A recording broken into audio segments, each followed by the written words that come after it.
Let's start about a bit. Let's get to know you a bit better. Let's hear a bit about your personal story. As you said as we heard you say in this video, um, there was a moment for you where you recognized there was a kind of advantage in your feeling of outsiderness, and that and you kind of use that to your benefit. When did that awareness click in, and when did you feel that sense of agency in your complicated sense of self?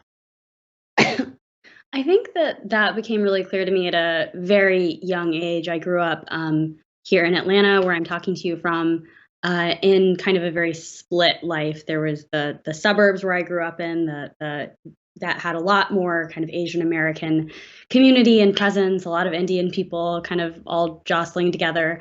But I went to school around mostly white people, and you kind of had a choice early on to feel frustrated by being made to feel different, being kind of an outsider in school constantly, or you could just sort of in moments get over it and write about it. And I think that the instant I started writing in middle and high school, I knew that the outsider-ness was an advantage, even if it didn't feel that way in day-to-day life. I think that the time it really started to feel like an advantage that I could wield was when I developed like more of an aesthetic and a voice, and that came later in my 20s.